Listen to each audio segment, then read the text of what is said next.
Hello everyone, welcome to the commerce classes with Pankaj Chopra. बेटा हम लोगों का चैप्टर चल रहा है accounting for issue of shares.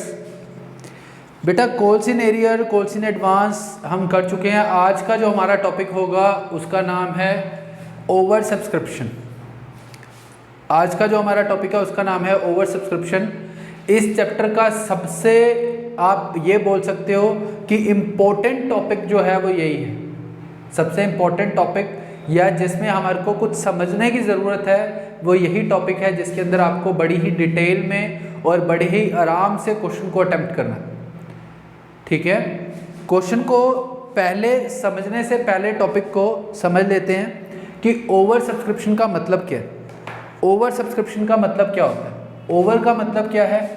Over का मतलब क्या है? ज़्यादा, या फिर आप बोल सकते हो इंग्लिश में मोर सब्सक्रिप्शंस।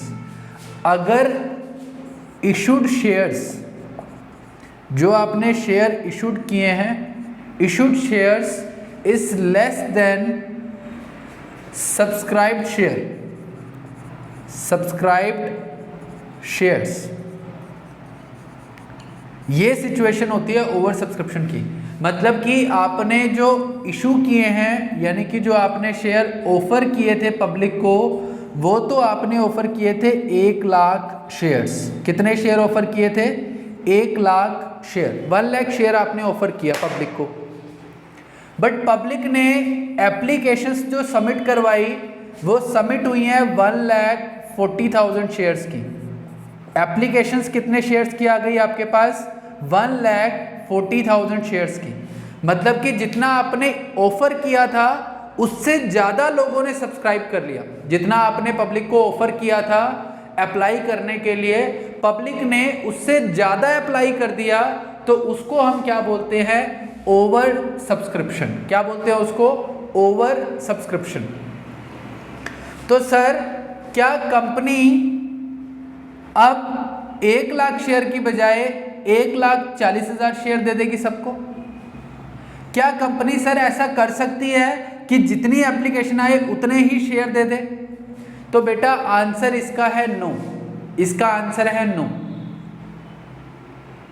कंपनी उतने ही शेयर्स अलॉट कर सकती है, उतने ही शेयर पब्लिक को ऑफर दे सकती है जितने उन्होंने मैक्सिमम ऑफर किए थे। उन्होंने मैक्सिमम ऑफर किया है 1 लाख शेयर का, तो वो मैक्सिमम इनको कितने शेयर देगी? 1 लाख शेयर देगी। तो सर जो बच गए 40,000, उनके साथ क्या होगा? सर जो बाकी रिमेनिंग एप्लीकेंट हैं उनके साथ क्या होगा? तो इनके पास ऑप्शंस हैं, यहाँ पे मैं लिख देता हूँ options in case of over subscription. Over subscription, अगर ओवर सब्सक्रिप्शन होगा तो कंपनी के पास क्या क्या ऑप्शंस अवेलेबल होते हैं? क्या क्या ऑप्शंस अवेलेबल होते हैं? अगर इशू जो है वो आपका ओवर सब्सक्राइब हो जाए तो कंपनी के पास क्या ऑप्शन है? पहला ऑप्शन इनके पास होता है reject the excess applicant, reject the excess applicant. ये क्या कर सकते हैं? जो एक्सेस एप्लीकेंट है उनको क्या कर सकते हैं? रिजेक्ट कर सकते हैं। क्या कर सकते हैं? रिजेक्ट। मतलब क्या होगा सर? बेटा इसका मतलब ये है कि 1 लाख शेयर आपने इशू किए थे, एप्लीकेशन आई है 1,40,000 की, तो एक्सेस कितना है आपके पास?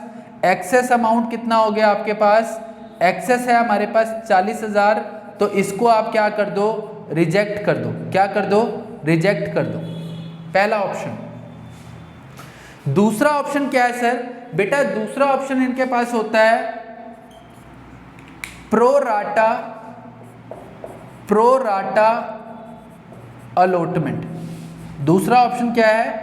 Pro rata allotment. सर ये प्रो राटा क्या है? सर ये प्रो राटा क्या है? बेटा प्रो राटा का मतलब होता है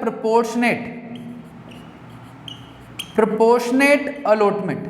मतलब कि वो पूरी तरीके से रिजेक्ट भी नहीं कर रही और पूरे तरीके से एक्सेप्ट भी नहीं कर रही, उसको बोलते हैं प्रोपोर्शनेट अलॉटमेंट। यानी कि जिसने मांगे थे 14 शेयर्स, जिसने अप्लाई किया था, अप्लाइड फॉर 14 शेयर्स, कंपनी उसको दे रही है 10 शेयर्स। 10 शेयर्स क्या कर रही है, उसको अलॉट कर रही है। जिसने अप्लाई किया 14 शेयर के लिए, उसको अलॉट कितने हो गए, 10 शेयर। तो इसको हम कौन सी अलॉटमेंट बोलते हैं, इसको हम बोलते हैं प्रो राटा अलॉटमेंट या फिर प्रोपोर्शनेट अलॉटमेंट। कौन सी अलॉटमेंट बोलते हैं, प्रो राटा या फिर प्रोपोर्शनेट अलॉटमेंट। क्लियर यहां तक। अब हम इसका एक टॉपिक करते हैं या एक क्वेश्चन की हेल्प से इसको समझने का ट्राई करते हैं, ताकि आपको इजीली समझ आए कि आपको करना क्या है। इसके अंदर बेटा आपको सबसे पहले तो वर्किंग नोट बनाने हैं, बड़े ही क्लियर वर्किंग नोट। क्लियर तो क्वेश्चन एकदम फटाफट हो जाएगा आपका, बिल्कुल भी आपको दिक्कत नहीं होगी। लेकिन अगर आप वर्किंग नोट में फंस गए तो क्वेश्चन भी फंस गया आपका। अगर आप वर्किंग नोट में अटक गए तो आपका बेटा क्वेश्चन भी है वो भी रुक जाएगा वहां पर। हम करेंगे क्वेश्चन नंबर 17 है मेरे पास, जहां से भी आपका टॉपिक स्टार्ट हो रहा है ओवर सब्सक्रिप्शन। जहां पे भी आपका टॉपिक स्टार्ट हो रहा है ओवर सब्सक्रिप्शन, उसका सेकंड क्वेश्चन आप देखेंगे।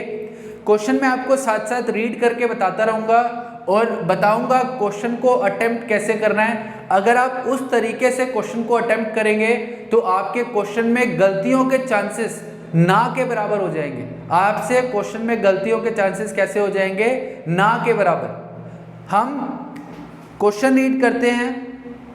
X limited issued shares for ₹20 lakh divided into share of ₹10 each at a premium of ₹5 per share payable as under। मतलब कि कंपनी ने शेयर इशू कितने की हैं, इशूड शेयर हैं उनके 2 lakh shares of ₹10 each at a premium of 5%, sorry at a premium of 5 पर share, percent नहीं है, 5 पर शेयर। यानी कि 10 वाला शेयर वो कितने में बेचने का ट्राई कर रही है कंपनी, 15 का। 10 वाला कितने में सेल करने का ट्राई कर रही है, 15 में। और ये 15 रुपीज़ का ब्रेकअप कैसे होगा, ये 15 रुपये कंपनी कैसे मांगेगी, अमाउंट पेबल कैसे कैसे है। वो कहते हैं 4 रुपीज़ हम एप्लीकेशन पे मांगेंगे ₹4, और अलॉटमेंट पे हम मांगेंगे हम ₹6, इंक्लूडिंग ₹3 प्रीमियम यहाँ पे कितना इंक्लूड होगा, 3 रुपये। और बैलेंस जो होगा वो किस पे आ जाएगा, फर्स्ट एंड फाइनल कॉल पे। बैलेंस जो होगा वो कहाँ पे आ जाएगा, फर्स्ट एंड फाइनल कॉल पे। तो बेटा देखो कि टोटल अमाउंट कितना है 15, तो आपने अमाउंट मांग कितना लिया है वहाँ पे 4 और 6 10, रिमेनिंग अमाउंट यानी कि बैलेंस अमाउंट कितना रह गया 5। इस 5 के अंदर इंक्लूडिंग प्रीमियम होगा, इंक्लूडिंग प्रीमियम कितना प्रीमियम इंक्लूड होगा सर, टोटल प्रीमियम कितना था बेटा, टोटल प्रीमियम था 5। सर अलॉटमेंट पे उन्होंने कितना मांगा बेटा, अलॉटमेंट पे उन्होंने मांगा ₹3।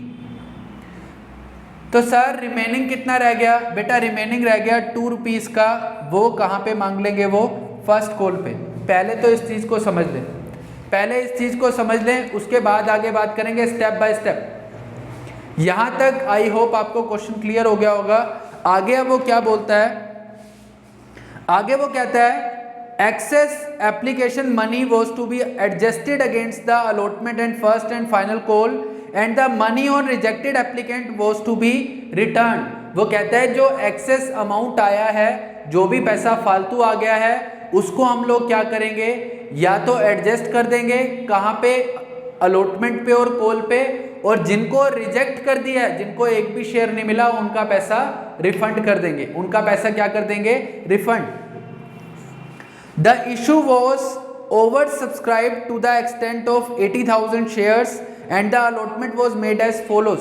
वो कह रहा है कि इशू कैसे ओवर सब्सक्राइब हो गया है, इशू हो गया है over subscribe up to the extent of 80,000 shares. मतलब कि जितने आपने शेयर इशू किए थे उससे 80,000 ज़्यादा की एप्लीकेशन आ गई, उससे 80,000 ज़्यादा की एप्लीकेशंस आ गई। कंपनी क्या कहती है, हम टेबल बनाएंगे, आपको क्या करना है, अब आपका सॉल्यूशन स्टार्ट होने वाला है। उससे पहले अभी ये क्वेश्चन ही चल रहा है, क्वेश्चन में टेबल बनाना है आपको। टेबल में आप क्या लिखोगे, एक साइड पे लिखोगे अप्लाइड शेयर्स, एक साइड पे क्या लिखोगे अप्लाइड शेयर्स, दूसरी साइड पे आपको लिखना है अलॉटेड शेयर्स, दूसरी साइड पे आपको क्या लिखना है अलॉटेड शेयर्स। एक साइड पे अप्लाइड शेयर्स, एक साइड पे अलॉटेड शेयर। ऐसी आपको पहले एक टेबल बनानी है, एक साइड पे आपको लिखना है अप्लाइड शेयर और एक साइड पे आपको लिखना है अलॉटेड शेयर। ऐसी टेबल बनाएंगे। अब जैसे जैसे इंफॉर्मेशन गिवन होगी उस हिसाब से हम कैटेगरीज बनाते जाएंगे इनकी। फर्स्ट पॉइंट पे लिखता है applicants of 1 lakh share were allotted 30% share. वो कहता है कि जिन्होंने अप्लाई किया था 1 लाख शेयर्स के लिए उनको हम कितना देंगे 30%। 30% कितना हो जाएगा, 1 लाख का 30% हो जाएगा सर 30,000 शेयर्स। इनको कितने मिल जाएंगे 30,000 शेयर। आगे बढ़ते हैं, applicants for 10,000 share were rejected. जो 10,000 के एप्लीकेंट हैं उनको हम क्या कर देंगे, एप्लीकेंट ऑफ 10,000 शेयर्स, इनको हम क्या करने वाले हैं, इनको हम करने वाले हैं रिजेक्ट। इनको हम क्या करने वाले रिजेक्ट, या फिर इनको अलॉटमेंट होगी नील। और जो रिमेनिंग एप्लीकेंट हैं उनको फुल। सर ये रिमेनिंग कैसे निकलेंगे, सर रिमेनिंग कैसे निकलेंगे ये बता दो फटाफट। बेटा टोटल कितने की एप्लीकेशन आई थी, 2 लाख तो इशू किए थे, 80,000 फालतू आए थे, तो टोटल अप्लाइड कितने हो जाएंगे हमारे 2,80,000 शेयर। टोटल अप्लाइड कितने हो जाएंगे 2,80,000 शेयर्स। 2,80,000 शेयर में से 110 को आप दे चुके हो, 1 लाख को 30,000, 10,000 को रिजेक्शन, तो रिमेनिंग कितना रह गया आपका 1,70,000 शेयर्स। जो भी टोटल अप्लाइड था उनमें से इन दोनों को लेस किया, रिमेनिंग आ गए आपके 170। इनको हम देंगे कितने शेयर 1,70,000 शेयर्स दे देंगे, 1,70,000 शेयर्स। तो बेटा ये टोटल आपका हो गया 2,80,000 शेयर्स जो अप्लाइड हैं, और अलॉटेड कितने हैं आपके 2 लाख शेयर्स आपके कैसे आ गए अलॉटेड आ गए। 2 लाख शेयर्स कैसे आ गए आपके अलॉटेड। पहले तो आपको ये टेबल बनानी आनी चाहिए। टेबल बनाने के बाद आपको वर्किंग नोट स्टार्ट करना है, या वर्किंग नोट स्टार्ट करने से पहले मैं आपको थोड़ी सी बातें और क्लियर कर दूं, फिर वर्किंग नोट बनाएंगे हम। यहाँ पे जो 1 लाख को मिले हैं 30,000, इस कैटेगरी को जिसको प्रोपोर्शनेट अलॉटमेंट मिलती है सिर्फ उसी के लिए आपको काम करना है। जो प्रोपोर्शनेट अलॉटमेंट है इस वाली को हम क्या बोलते हैं प्रो राटा। क्या बोलते हैं pro rata allotment, pro rata allotment. यहाँ पे एक्सेस कितने शेयर्स हैं, एक्सेस शेयर्स कितने हैं यहाँ पे 1 लाख को कितना मिला 30,000, तो एक्सेस शेयर कितने आ गए यहाँ पे 70,000 शेयर्स। इनका काम अलग होगा। और जो ये 10,000 शेयर्स हैं, ये जो दूसरी कैटेगरी है, इसको हम क्या कर देंगे रिजेक्ट किया है, तो इनका रिजेक्ट वालों का अमाउंट आपको कहाँ पे ट्रांसफ़र करना है बैंक में। कहाँ पे ट्रांसफ़र करना है बैंक में। और इस कैटेगरी को हम क्या बोलते हैं, इसको बोलते हैं फुल अलॉटमेंट। मतलब कि जितने शेयर मांगे थे उतने ही शेयर आपने दे दिए। ये टेबल आपको सीखनी है सबसे पहले। टेबल सीखने के बाद अब हम लोग क्या करेंगे, सिर्फ और सिर्फ इस कैटेगरी के लिए, सिर्फ और सिर्फ इसके लिए हम क्या बनाएंगे वर्किंग नोट। इसके लिए हम क्या बनाएंगे वर्किंग नोट। सिर्फ बेटा जो प्रोराटा अलॉटमेंट होगी, जो प्रोराटा अलॉटमेंट होगी सिर्फ उसी के लिए आपको वर्किंग नोट बनाना है। क्लियर। अब देखो कैसे होगा। अब देखो कैसे करना है इसको। यहाँ पे मैं आपका बनाना स्टार्ट कर देता हूँ वर्किंग नोट। यहाँ पे मैं आपके लिए बनाता हूँ working note for pro rata allotment. Working note किसके लिए बनेगा? सिर्फ और सिर्फ प्रो राटा अलॉटमेंट के लिए बनेगा बेटा, बाकी सबके लिए नहीं बनेगा, बाकी सबके लिए नहीं बनेगा। सिर्फ और सिर्फ प्रो राटा अलॉटमेंट वाली जो कैटेगरी है उसके लिए आपको वर्किंग नोट प्रिपेयर करना है, बाकी सबके लिए आपको वर्किंग नोट प्रिपेयर नहीं करना। क्लियर बेटा? अब वर्किंग नोट हम प्रिपेयर करेंगे तो वर्किंग नोट को आपने बड़े ध्यान से समझना है कि मैं कैसे प्रिपेयर करने वाला हूँ। सिर्फ इस कैटेगरी के लिए आपको बनाना है। प्रोराटा वाली अलॉटमेंट वाली कैटेगरी थी, ये वाली कैटेगरी है 1 लाख को कितने मिले हैं? 30,000 शेयर्स। ये आपकी प्रोराटा वाली है, सिर्फ इसी के लिए वर्किंग नोट बनेगा। तो आपको क्या लिखना है यहाँ पे? बड़ा सिंपल वर्ड्स आपको लिखने हैं यहाँ पे आपको लिखना है amount received on application. Amount received on application पे कितना अमाउंट रिसीव होगा बेटा? उन्होंने अप्लाई कितने शेयर के लिए किया था? 1 लाख शेयर के लिए, तो आप लिखोगे 1 लाख शेयर्स मल्टीप्लाई एप्लीकेशन का अमाउंट कितना है? 4, तो मल्टीप्लाई कर दोगे आप यहाँ पे 4 से, तो उनका एप्लीकेशन पे अमाउंट कितना रिसीव हो जाएगा? 4 लाख। सिर्फ और सिर्फ प्रोराटा के लिए बनाना है, सबके लिए नहीं बनाना। 1 लाख पे 4 रुपए के हिसाब से कितना अमाउंट आ जाएगा? 4 लाख। माइनस करेंगे आप यहाँ से अमाउंट एडजस्टेड ऑन एप्लीकेशन पे कितना अमाउंट आप एडजस्ट कर सकते हो?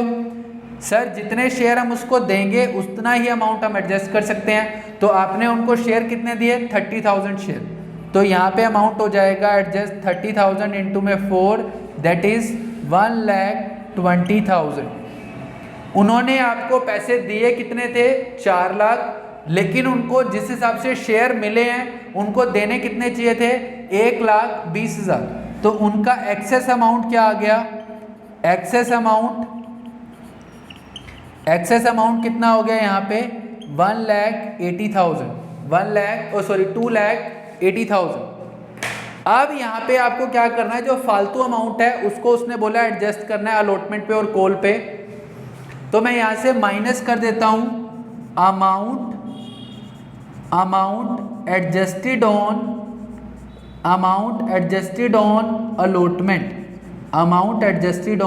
अलॉटमेंट। अलॉटमेंट पे कितना अमाउंट एडजस्ट कर सकते हैं हम यहाँ पे? बेटा उनको शेयर मिले हैं 30,000 शेयर्स, तो 30,000 इंटू में अलॉटमेंट कितने की है? 6 की, तो मल्टीप्लाई बाय 6, तो अमाउंट आ जाएगा 1,80,000। तो अभी भी एक्सेस कितना आ जाएगा उसका? यहाँ पे 280 है, एडजस्ट अलॉटमेंट पे कितना हो सकता है? 180, तो अभी भी एक्सेस कितना हो जाएगा? 1 लाख। 1 लाख जो आपका एक्सेस आया है ये क्या हो जाएगा? अमाउंट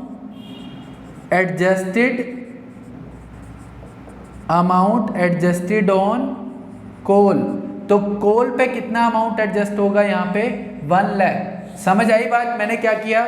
मैंने पहले ये देखा कि उसने एप्लीकेशन पे कितना पैसा दिया, सिर्फ प्रोराटा वाली कैटेगरी ने। उन्होंने 1 लाख के लिए अप्लाई किया था, तो 1 लाख के हिसाब से उन्होंने 4 लाख रुपए आपको दे दिए, और आपने एप्लीकेशन पे एडजस्ट कितना कर दिया उनका? 30,000 इंटू में 4, 1,20,000। तो उनका एक्सेस कितना बच गया? 280।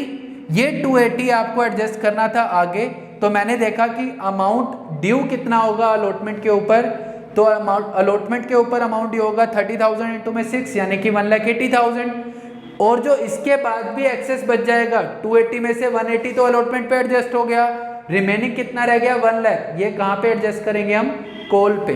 कहाँ पे एडजस्ट करेंगे हम? कॉल पे। क्लियर? अब इसकी हम करेंगे जर्नल एंट्री। जर्नल एंट्रीज कैसे होंगी वो देखो आप। अब मैं आपको इसकी जर्नल एंट्रीज करके दिखाता हूँ। ये आपने पहले वर्किंग नोट रेडी कर लेना है, उसके बाद कोई भी दिक्कत आपको नहीं होगी। वर्किंग नोट आपका बना दिया मैंने। अब देखो जर्नल एंट्रीज कैसे करनी है आपको। सबसे पहली एंट्री आप करेंगे यहाँ पे, सबसे पहली एंट्री आप करेंगे यहाँ पे जो नॉर्मली हम करते हैं, bank account debit, bank account debit to share application, to share application account. Amount कितना लिखेंगे सर? बेटा अमाउंट इसके अंदर लिखा जाएगा, एप्लीकेशन आई थी आपके पास 2,80,000 शेयर की, उस पर मत जाना, टोटल शेयर की जितनी एप्लीकेशन आई है वो लिखनी है। 2,80,000 इंटू में 4, 2,80,000 इंटू में 4, ये हो जाएगा आपका 11,20,000, ये आपका अमाउंट आ जाएगा 11,20,000। इसके बाद दूसरी एंट्री हम क्या करते थे? दूसरी एंट्री हम करते थे शेयर एप्लीकेशन, दूसरी एंट्री आप करते थे share application account debit to share capital account. Normally आप दूसरी एंट्री यही करते हो, share application account debit to share capital. यहाँ पे अब कितने शेयर आएंगे? शेयर एप्लीकेशन में आ जाएगा 2,80,000 इंटू में 4, क्योंकि जितने से अकाउंट खुला है उतने से ही बंद करना है, तो एप्लीकेशन में कितना आ जाएगा? 11,20,000। शेयर कैपिटल में हमेशा याद रखना जितने आपने शेयर इशू किए हैं सिर्फ उनका अमाउंट जा सकता है। तो आपने शेयर इशू किए थे यहाँ पे 2 लाख, तो यहाँ पे आ जाएगा 2 लाख इंटू में 4। जितने शेयर इशू किए हैं, जितने शेयर आपने इशू किए हैं उसका अमाउंट कहाँ पे आ जाएगा? जितने शेयर आपने इशू किए हैं उसका अमाउंट कहाँ पे आ जाएगा? आपका कैपिटल में। तो यहाँ पे कितना आ जाएगा आपका? 8 लाख रुपीस। अब इसके बाद आपको क्या करना है? जिसको रिजेक्ट कर दिया, जिसको रिजेक्ट कर दिया उसके लिए आप वर्ड यूज करोगे टू बैंक अकाउंट। जिसको रिजेक्ट किया उसके लिए, रिजेक्ट कितने शेयर किए थे आपने? 10,000, तो यहाँ पे आपको लिखना है 10,000 शेयर मल्टीप्लाई 4, तो ये आपका कितना आ जाएगा? 40,000 रुपीस। क्लियर? ये तो आपकी सिंपल बात हो गई। अब जो ये आपने वर्किंग नोट बनाया है, इस वर्किंग नोट को आप यूज करेंगे अलॉटमेंट पे। आपके पास कितना अमाउंट एडजस्ट करना है? 180, और कॉल पे कितना एडजस्ट करना है? 1 लाख। तो अलॉटमेंट तक कंपनीज एक्ट 2013 क्या बोलता है? कहता है सर अलॉटमेंट तक कोई भी पैसा एडवांस नहीं माना जाएगा, उसके लिए कॉल्स इन एडवांस अकाउंट आपको ओपन नहीं करना। किसके लिए? अलॉटमेंट के लिए। बाकी अगर अलॉटमेंट के बाद कॉल का अमाउंट एडवांस में आता है तो उसके लिए आप अकाउंट ओपन कर सकते हैं कॉल्स इन एडवांस। तो यहाँ अलॉटमेंट पे कितना अमाउंट एडजस्ट करना है? 180। तो यहाँ पे आप सिंपल क्या लिखेंगे? जितना अमाउंट आपको अलॉटमेंट पे एडजस्ट करना है वो टू शेयर अलॉटमेंट अकाउंट। कितना अमाउंट एडजस्ट हो जाएगा अलॉटमेंट पे? 1,80,000। क्लियर? और उसके बाद जो एक्स्ट्रा आया वो कहाँ पे चला जाएगा? To calls in advance, to calls in advance account. ये इस तरीके से आपको यूज करना है वर्किंग नोट। 11,20,000 था वो लिख दिया मैंने। जितने शेयर इशू किए थे वो थे 2 लाख, उसका अमाउंट आपको ट्रांसफर कहाँ करना है? शेयर कैपिटल में। और जितने आपने रिजेक्ट कर दिए, ये आपने रिजेक्ट कर दिए थे, 10,000 शेयर आपने रिजेक्ट किए थे, वो कहाँ पे आ जाएंगे? बैंक में। बाकी जो बच गया वो कहाँ पे आ गया? अलॉटमेंट और कॉल में, जो कि मैंने आपको वर्किंग नोट में सिखाया। क्लियर? इसके बाद थर्ड एंट्री आप क्या करते हो? शेयर अलॉटमेंट ड्यू करने की, तो एंट्री करोगे आप share allotment account debit, share allotment account debit to share capital account, to share capital account to security premium, to security premium account. अब यहाँ देखो अमाउंट कैसे लिखना है। शेयर अलॉटमेंट कितने लोगों से मांगी जाएगी? जितने आपने शेयर इशू किए थे या जितने शेयर आपने अलॉट किए हैं। तो 2 लाख इंटू में 6, अलॉटमेंट आपकी 6 की थी तो वो यहाँ पे लिख देना। जितने का प्रीमियम अलॉटमेंट में इंक्लूड था वो प्रीमियम में लिख देते हैं, 2 लाख इंटू में 3। रिमेनिंग जो बच गया वो शेयर कैपिटल में, यानी कि 2 लाख इंटू में 3। तो ये आपको एंट्री करनी है 12 लाख, और यहाँ पे आ गया आपका 6 लाख, यहाँ पे भी आपका आ गया 6 लाख। क्लियर? अब रिसीव करेंगे, रिसीव करने के लिए आप एंट्री क्या पोस्ट करोगे? रिसीव करने के लिए एंट्री पोस्ट होगी bank account debit to share allotment, to share allotment account. अब देखो अलॉटमेंट में आपने कितना अमाउंट ड्यू किया है? अलॉटमेंट में आपने कितना अमाउंट ड्यू किया है बेटा? सर अलॉटमेंट में हमने अमाउंट ड्यू किया है 12 लाख। कितना अमाउंट ड्यू किया है? 12 लाख। ऑलरेडी कितना आ चुका है अलॉटमेंट में? ऑलरेडी अलॉटमेंट कितने अमाउंट से क्रेडिट हो चुकी है? ऑलरेडी अलॉटमेंट कितने अमाउंट से क्रेडिट हो चुकी है? 180। तो आप यहाँ पे कैसे लिखोगे? टोटल अमाउंट ड्यू हुआ था 12 लाख से माइनस ऑलरेडी जो रिसीव हो चुका है 180, तो रिमेनिंग जो रह जाएगा 10,20,000 ये आप यहाँ पे रिसीव कर लोगे। 10,20,000 आप यहाँ पे रिसीव कर लोगे। ये आपकी अलॉटमेंट की एंट्री हो जाएगी। ये आपकी अलॉटमेंट की एंट्री हो जाएगी। क्लियर? इसके बाद आप ड्यू करोगे अब कॉल। क्या ड्यू करोगे? कॉल ड्यू करोगे। कॉल ड्यू करते टाइम आपको कॉल ड्यू करने की एंट्री करनी है 5th share first and final call account debit to share capital account to security premium, to security premium account. Clear? अब कितने शेयर आएंगे? 2 लाख। बेटा मांगनी चाहे कॉल्स इन एडवांस आई हुई हैं, चाहे कॉल्स इन एडवांस अवेलेबल है, बट मांगते टाइम सबसे मांगेंगे। और कॉल आपकी थी 5 रुपीज़ की, प्रीमियम पेंडिंग था आपका 3 रुपीज़ का, तो सॉरी 2 रुपीज़ का, तो 2 लाख इंटू में 2 प्रीमियम, रिमेनिंग कितना रह गया? 2 लाख इंटू में 3।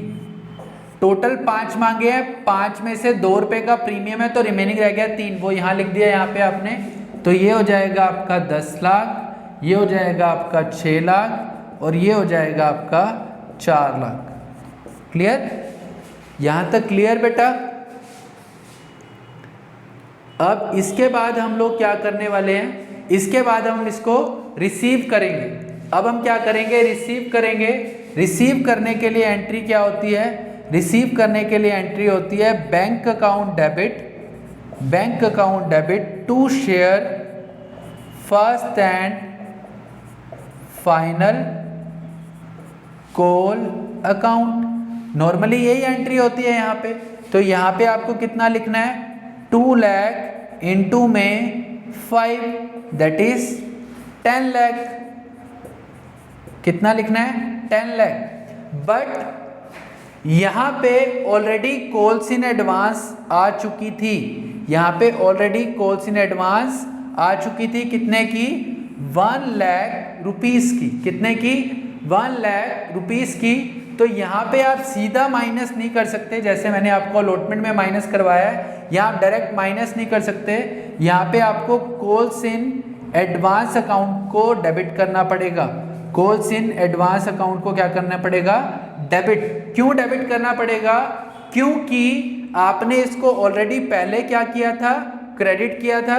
तो अब एडजस्ट करने के लिए आप इसको क्या कर देंगे? डेबिट। तो यहाँ पे आ जाएगा आपका 1 लाख, रिमेनिंग रह जाएगा 9 लाख जो कि बैंक में आएगा।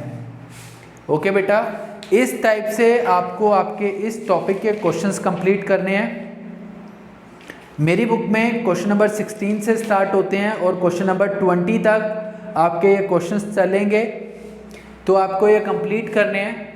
और जैसा कि आपको पता है कि आपकी क्लासेस, डाउट क्लासेस लगेंगी स्कूल के अंदर ट्यूसडे को और फ्राइडे को। ट्यूसडे और फ्राइडे 2 डेज आपके डाउट्स के लिए हैं। तो आपको इस टॉपिक के अंदर जितने भी डाउट्स हैं वो आप ट्यूसडे को क्लियर करेंगे और आपको तब तक सारे क्वेश्चंस कंप्लीट कर लेने हैं। क्लियर बेटा? पूरे क्वेश्चंस कंप्लीट करने के बाद आप ट्यूसडे को डाउट क्लास में आएंगे और वहाँ पे अपने डाउट्स क्लियर करेंगे। व्हाट्सएप पे आपके डाउट्स क्लियर नहीं किए जाएंगे। ठीक है बेटा, थैंक यू।